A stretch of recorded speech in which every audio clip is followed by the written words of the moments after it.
Hello, my name is Erica, and I'm the Dyslexic Trekkie. The Ferengi were originally intended to be the new villains of Star Trek The Next Generation.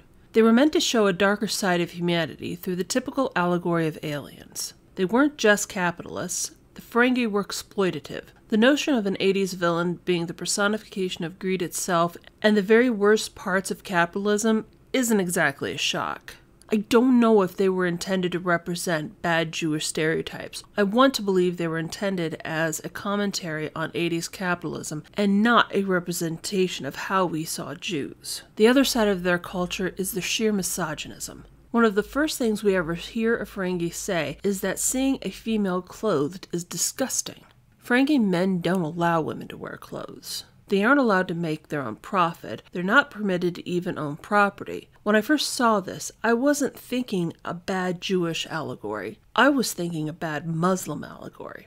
Yes, I know. In Islam, women cover their hair, and in extremist groups, women are clothed from head to toe. But the end result is the same. The sad part about this is, Islam is the only one of the three branches of the Abrahamic faiths to explicitly say men and women are equal. The misogyny we see in parts of the Middle East are an overlay from the cultures that were originally converted to Islam. So yes, it's a bad allegory.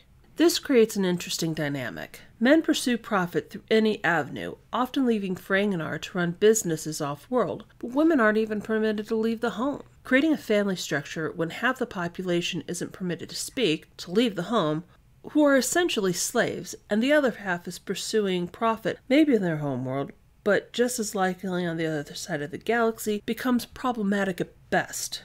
And this question is never fully addressed. Rom is the only Ferengi we meet who is and has been married. We know it was a contract between his ex-wife's father and him. The only female we meet off Ferengi is a woman presenting as a male so she can earn profit. Once she's exposed, it shames the men to know that they actually earn profit with a female, and the Grad Nagus scolds her like she's a bad girl. The only other female Ferengi we meet is Mugi, Quark and Rom's mom. Here, we not only learn that the Ferengi head for financial gain is not strictly masculine, but also not every male has it. Apparently, Quark got his aptitude for business from his mom, not his dad. But all this changes in Prophet and Lace, a Deep Space Nine episode where the Grand Nagus makes women legally equal to men. In one episode of the new series Star Trek Prodigy, we meet a female Ferengi who raised the rogue captain of the ragtag crew. She's every bit the conniving, scheming Ferengi we're used to seeing. To us, what she does is deplorable. She's a con artist and a slave trader, but by Ferengi standards, she's a consummate businesswoman, an ideal of her race. I don't think the Ferengi ever lived down their initial goofiness. Quark, Rom, and Nog are the most memorable Ferengi by far, and they're still often used for the comedic relief. But this means we don't know as much about their personal lives, and it's a shame.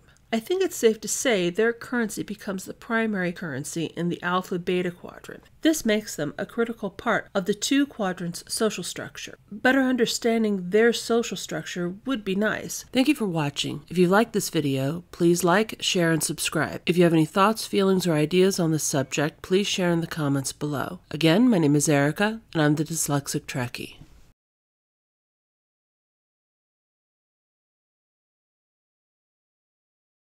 Hello, my name is Erica, and I'm the Dyslexic Trekkie. And that's my cat. Peter Piper picked a peckle. I can't even say that.